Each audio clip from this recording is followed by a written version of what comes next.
Hello guys, welcome to Abhishri vlogs. तर आज आपण बनवणार आहोत मशरूम मसाला भाजी।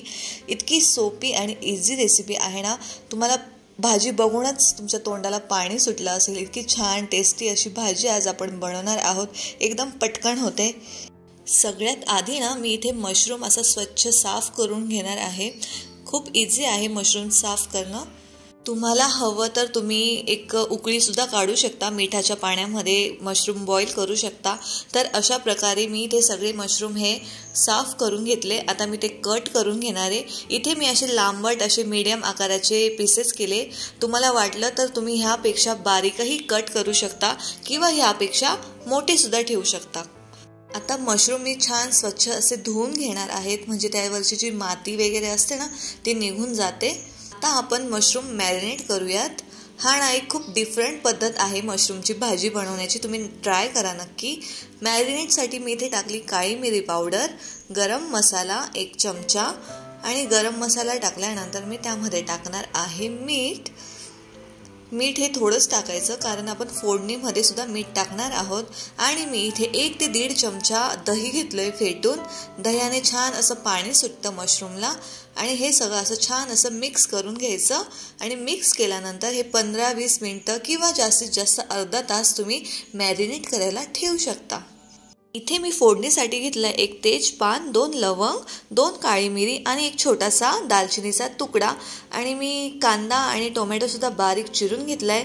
कढईतलं तेल तापलं की त्यामध्ये जाईल जिरं आणि आपले जे अख्खे मसाले आहेत ना ते, त्यानंतर चिरलेला कांदा छान असा परतवून घ्यायचा सोनेरी रंगापर्यंत।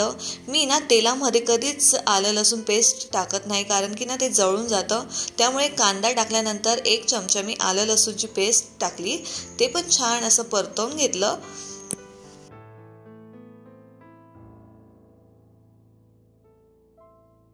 कांदा छान असा तळला गेला की मी त्यामध्ये टोमॅटो टाकते।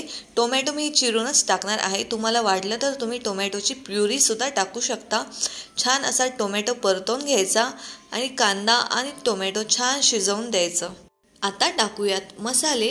मसाल्यांमध्ये सगळ्यात आधी हळद, नंतर लाल मिरची पावडर आणि थोडासा गरम मसाला किंवा तुम्ही किचन किंग मसाला किंवा तुमचा घरगुती मसाला असेल तो सुद्धा टाकू शकता। धने पावडर आणि थोडंसं मीठ छान असं परतवून घ्यायचं। मीठ आपण मॅरिनेट करताना टाकलं आहे मशरूममध्ये, सो मीठ हे थोडं जपूनच टाकायचं।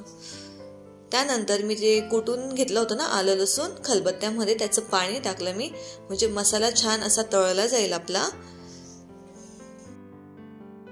2 ते 3 मिनिटं छान असा मसाला तळून घ्यायचा, म्हणजे असं त्याच्यावर असं तेल सुटलं पाहिजे मसाल्याला। त्यानंतर मी त्याच्यामध्ये टाकणार आहे 1 छोटासा बटरचा तुकडा। ह्याच्याने ना फ्लेवर खूप छान येतो आपल्या भाजीला। तुम्हाला हवं तर तुम्ही स्किप सुद्धा करू शकता, पण छान लागतं। मसाला छान आपला तळला गेलाय, बघा तुम्ही, तेल सुद्धा छान वर आलंय।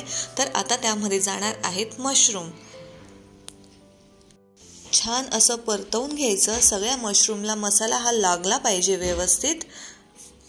मॅरिनेशनमध्ये आपण दही टाकलं होतं, तर भाजीला असं छान असं पाणी सुटले आणि मशरूम ना स्वतः सुद्धा पाणी सोडतं, त्याच्यामुळे जास्त एक्स्ट्राचं पाणी टाकायची गरज नाहीये। इथे मी 4-5 काजूची अशी पेस्ट म्हणजे पावडर करून घेतली होती, ती टाकली। त्याच्याने भाजीला छान असं कोटिंग येतो, थिकनेस येतो। छान व्यवस्थित असं मिक्स करून झाल्यानंतर आपण आपल्या कढईवरती झाकण ठेवणार आहोत आणि 5 ते 6 मिनिटं हे मशरूम शिजू देणार आहोत। मध्ये मध्ये झाकण उघडून असं चेक करत राहायचं। आपल्या भाजीला छान अशी उकळी आली आहे, तेल सुद्धा म्हणजे तरी सुद्धा छान आली आहे भाजीला, तुम्ही पाहू शकता। तर भाजी आपली शिजतच आली ऑलमोस्ट।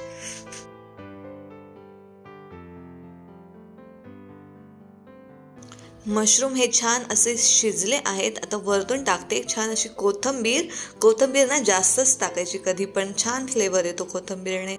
बऱ्याच जणांना असं वाटतं की मशरूमची भाजी ही खूप अवघड असेल वगैरे, तर तसं काही नाही आहे। खूप इझी, अगदी 5-10 मिनिटात तयार होणारी रेसिपी आहे ही, आणि चवीला तर अतिशय भन्नाट लागते। जी लोक ना नॉनव्हेज खात नाही ना त्यांच्यासाठी हा एक खूप छान असा उत्तम पर्याय आहे. खूप छान आणि प्रोटीनयुक्त हेल्दी खूप छान ही भाजी असते मशरूमची. तुम्ही नक्की ट्राय करा. तुम्हाला आवडली तर व्हिडिओला लाईक करा, कॉमेंट करा, चॅनलला सबस्क्राईब करा.